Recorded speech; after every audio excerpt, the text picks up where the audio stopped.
Hi guys, how is everyone doing today on this Friday? Thank you guys for joining me. So, my name is Courtney Owens, Miss O, whatever you want to call me. Um, and just thank you guys so much for joining me on my Fact Friday. You guys already know, every Friday I am live on Facebook, Instagram, and also the Body Emporium. So just sharing some information with you guys that I think is so amazing. You guys know how much I love health and beauty, and I love that I get to bring some jewels and share them with you guys every week. So welcome to my Fact Friday. I have another amazing topic that I want to start off by talking about today. So thank you guys for following me. I truly appreciate you guys sharing this journey with me. We've talked about so many things over the last couple of weeks on my Fact Friday, and today is going to be no different. So today I am going to talk to you guys about how to conduct a proper consultation. So now, this is across the board. So, this is definitely for hair professionals, but it's also for skincare professionals as well. All of this information can be used. And really, just anything that you do that you have a craft at, you definitely need to make sure that you have a consultation so you fully understand what your client is looking for and the best way you can provide them with the most amazing service. I think that's one of the things that contributes to building a great client list and just having tons of clients and them actually retaining them. So, thanks again for joining me on the Body Emporium. Guys, make sure you check out thebodyemporium.org. Make sure you also can go to my website at bodyemporium.beofficial.com. And if you guys have any questions or concerns about any classes on the university, hit me up in my email. That's bodyemporium@yahoo.com. So thanks again for joining me. And let's hop right in to our Fact Friday today. So, what do we know about how you conduct a proper consultation? Okay, the first thing I want to do is when you're conducting a proper consultation, you want to know what it is your client wants to get out of the visit. What is the reason for the visit? Why are you here? What are you trying to get out of this visit? And I think that's super important because you don't want to go in as professionals. We love our craft, right? And so we can always have something in mind. Oh, we got this client, they have amazing hair, they have amazing skin, I got a new product I want to try. But the first thing you need to do is find out what your client is trying to get out of that visit. I think once you nail that down, you can then map out the best way to give them exactly what it is they want. Find out what the client is looking to achieve. So you never know. Most people that come to you, yes, as professionals, you give them a great style, but that may not be what they're trying to achieve. An amazing style comes with any appointment, right? But they may be trying to achieve more moisture for their hair. They may be trying to figure out how can they make their style last a little longer, right? So we don't want to just do that classic, let me give them something cute. So find out what it is they're trying to achieve. And another great one for number three, I have what is the client's usual hair care regimen? So this one is big. And I say that because you don't want to have a client that literally spends 3 minutes on their hair a day and you give them a style that requires them to put rollers in it every night, right? How ridiculous is that? Or you have someone that usually doesn't even wash their face. They may just splash their face with water, and here you are, you've given them a 5-step program to do in the morning, and they just don't allow that kind of time. So find out what your client's original regimen is, and that'll help you better gauge how much time they have. how much effort they're willing to put into their hair. Because we all know we can give a client an amazing hairstyle and we can see them 3 days later, it looks absolutely terrible. Well, if we gave them a style and we didn't give them any tools, or we don't know how important their hairstyle, keeping that style is to them, then a lot of times our work can be all for nothing. So finding out just what their original regimen is, what all they're willing to do, will also help you when you are giving a great consultation. Now, during this entire consultation, guys, it's going to be a couple things you'll have. Make sure you have pen and paper, right? Make sure you have your intake form, and absolutely never forget your consent form. So if you are using any type of chemical, if you're doing any type of color, and this goes for skin as well, make sure you are protecting yourself as a professional and you have a consent form.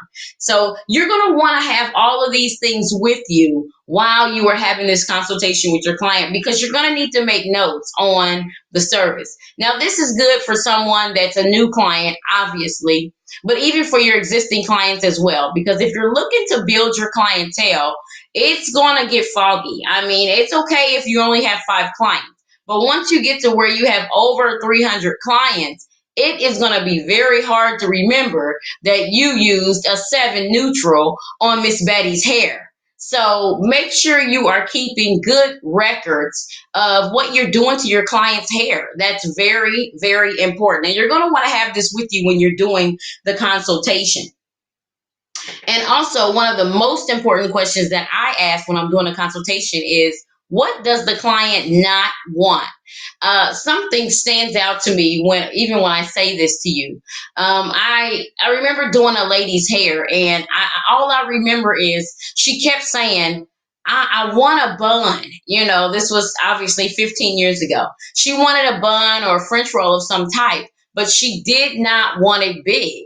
She didn't want it high in the air. She just kept saying, I don't want it sticking up really tall. And I was glad that she told me that, because the way I love to look at a bun, the way I love to make them, they are sort of up there. So for her, even though I would have given her that bun with the French roll in the back, just like she asked, I probably would have over embellished and made it look a little too big for her taste. So always ask your client what they do not want.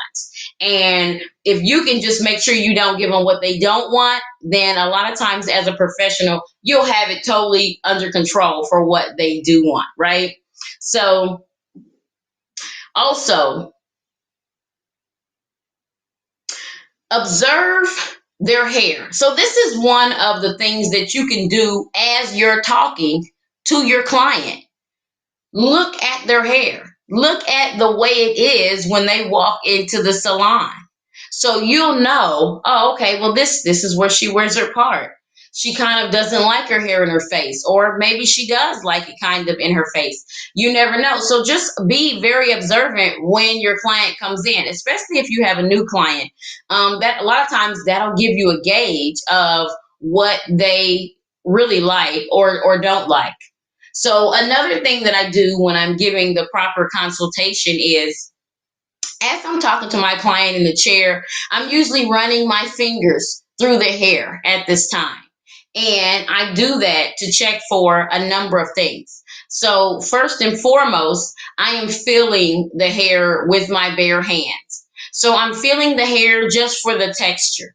I'm trying to see, is it dry? Does their hair feel brittle? Does their hair feel, does it feel moisturized? What is the texture of their hair? So when I'm running my fingers through your hair, just as the professional, I'm trying to gauge, and things like this are telling me what I'm going to use on your hair. So I even pull the hair some. I may tug on it a bit just to check the elasticity. For those of you that don't know, that's how much give your hair has. When I pull it, does it just break? Is it that dry? When I pull your hair, does it go spring right back into its original shape? So I'm checking for all those things, the texture, the how your hair absorbs product, what I may put on your hair. Is it dry? Is it brittle? And I'm also rubbing my hands on your scalp. And then I usually look at my fingers so I can tell to see, is does your hair hold oil? Does your hair tend to be a little dry? So, and I'm also looking right down at the scalp, at the root. The root is usually the freshest part of the hair that has grown out. So that's going to give me the truest hair texture and also hair color. So that way I'll know, what have you done to your hair? Is this your natural color? Is it tinted like this from the sun? Have you put chemical color on your hair? So all of these things will affect the porosity of your hair, the way your hair absorbs, and just the way your hair is going to act. So in this part of my consultation, this will tell me, okay, are there flakes coming out? When I'm running my fingers through your hair, am I putting flakes on the cape? This will let me know whether your scalp is dry. So now I know what shampoo to use. I know what conditioner I need to use in your hair. I know whether I need to steer clear and possibly use a cold wash on your hair. I know for me, if any of my clients are wearing a natural style, or I'm doing twists on their hair, just from my experience, I've noticed a cold wash brings that curl pattern out beautifully, and it does it a lot better to me than shampoo. So if I know someone wears their hair natural 90% of the time, unless their hair is already bogged down, and we've talked about this before with chemicals, I'm absolutely going to use a cold wash on their hair and just more bring out that curl pattern even more for their natural style. So there are a couple reasons why you would do that. So also, I like to ask my clients, what do you take on a daily basis? And the way I ask this, and just not to get too technical, but the ADA, which is the American Disability Act, doesn't always allow, depending on what state you're from, as a professional, you are not allowed to ask someone what their illness is or what medications they're taking. So a lot of times I ask them about, are you taking any vitamins? Are you taking any supplements? And most people, once I ask that question, will instantly go into the medication they're taking. But also, if you've had them fill out that intake form, they will put it on the intake form. Now, once it's wrote down, we can discuss it. But I like to steer clear of asking people their health issues and the medication they're on. I like for them to volunteer that information. And once that door is open, then I can go ahead with that conversation. So just to stay in compliance, I like to always use that intake form and allow my clients to absolutely write down what it is that they're taking. That therefore that gives me the open door to discuss their health with them without them feeling like I am interrogating them about their health and the prescriptions they take. But this part is really, really important. And I say that because if someone is coming to me and say their hair is thinning and possibly they have bald spots, and they are looking at me to provide them with a product that will work.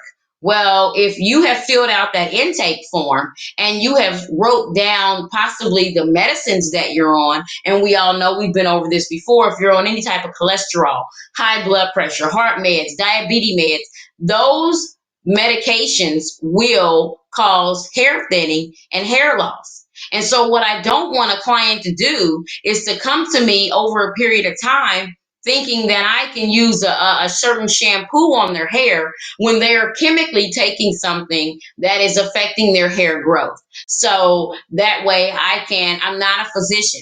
So therefore I will not be advising them on what to do, but it's something a conversation they can have with their physician, maybe about lowering their dosage or possibly giving them some options that they can do diet wise to help them possibly come off those meds in the future. So, just a couple things during this consultation that's very, very important, and that's one of them. So, that protects me as a stylist, and also they have the knowledge of it now. They know, oh, this the pills that I'm taking that's thinning my hair. So, that's a really big one right there. And also, as a professional, I try to stick with hairstyles that will promote hair growth. So many times I have clients come to me and their edges will be thinning and then they'll want a ponytail style. So, as the professional, you cannot be afraid to be honest with that client and say, hey, we may need to switch it up. You may need to wear your hair down for a while. Maybe you need to rock your natural hairstyle and give that hair the moisture it needs. And just explain. And most clients do not want to hear all the technical terms, right? But I am a huge believer into educating your clients into coming back. And if you guys have taken a look at my master course, that is one of the segments, is how to educate your clients into coming back to you.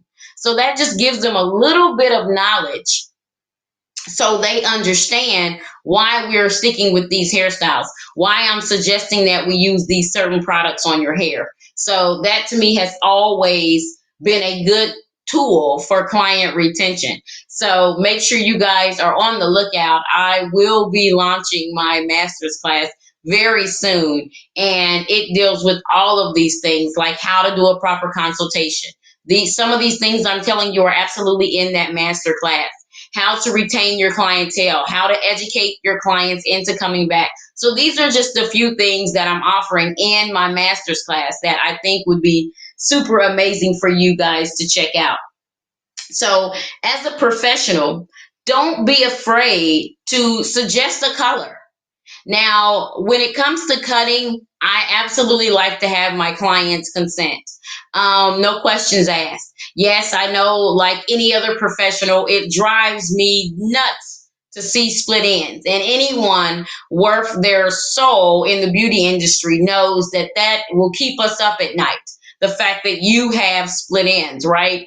But I always like my clients to absolutely know when I'm picking up my shears and I am going to be taking, even if it's just a small amount off, I need to let my client know that. But as a professional, guys, don't be afraid to suggest the extra cut, suggest that color, suggest a change in style. You have to remember that we are the professionals and they look to us to suggest the things that may look good on them. That's what we're trained to do, right? Look at their face, look at the shape, and sort of see what will work with them. So don't be afraid as that professional to suggest. Many people have seen a platinum color that I posted on my page the other day, and I have been working on this client for probably 4 months to step out and try that platinum color. So I was super happy to be able to post that. But though that was just one of those clients where she just was more comfortable wearing that dark hair.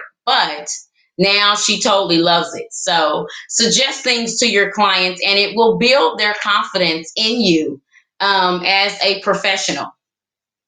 And I also have a list of things that I never, ever do as a professional. Okay, number one, I just said it a minute ago.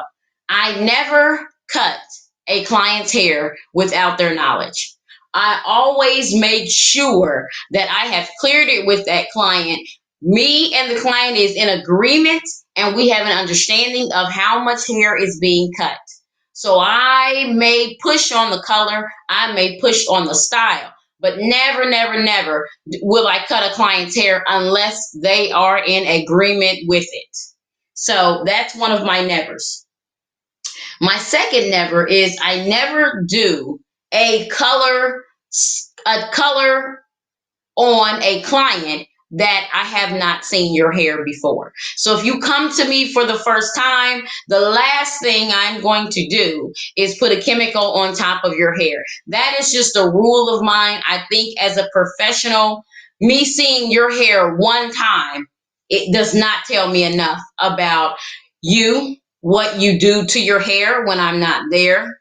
your habits with your hair. And so as a professional, I've just made it a point to make sure that I will not do a chemical color on a client's head that I am seeing for the first time. So that is a complete no-no to me. I love to get to know your hair, to get the feel of your hair, and also see how you take care of your hair, because the worst thing to do is to put a color on a client's hair and then you see them 5 days later and they have it in braids, it's dry, they have it in a ponytail, and just their at-home care is not careful enough to treat and protect that hair that I have just chemically treated. So that is a never. My other never is never be more concerned with money than you are the integrity of your client's hair. This one is major to me. I do not care how much money I'm going to make on a service. The money will always be there. The integrity of your hair, once we compromise the integrity of your hair, we can never get that back. We cannot change that after that service is over. So that is another never that I never do. I never put money and how much I'm going to make off of a client over the integrity of your hair. So even though I know these $300 highlights may look amazing, if your hair is not in the condition to withstand what I need to do in the process, then we just will not do the service. And I think as a professional, you just are more respected when you are concerned about the integrity of the hair and hair care. That's very, very important. I just always remember a bad experience spreads twice as fast as a good experience. So I always keep my license in mind. I keep my reputation in mind. So just to recap on what we talked about today, how to do a proper consultation. Make sure you guys have that intake form. That way you can know exactly what you're going to tell your clients. You can even write down what you've been using on your clients if it is a repeat customer. Your consent forms. Always, always, always protect yourself as a professional. Make sure you are using consent forms on any chemical process that you're putting on your client's hair. Ask the right questions and make sure you are making notes. There's nothing worse than a client coming back and they're saying, give me the same color you gave me last time. You have no idea what that is. So make sure you are doing that. Well, that is all that I have this week, guys, on my Fact Friday. And again, remember, guys, my master's class will be coming out very, very soon. And it also has a segment over how to do the proper consultation, how to educate your clients into coming back. There is at least 12 sections to this masterclass. So you guys are not going to want to miss this. Make sure you like and share this video, guys. Follow me on my Facebook page. I am at The Body Emporium. I am broadcasting live from all of my platforms at the same time, thanks to my husband. He is super amazing. On my Instagram, on my Body Emporium page, on my Facebook page. Guys, go check it out, thebodyemporium.org. Thanks for joining me on my Fact Friday, and I'll see you guys later.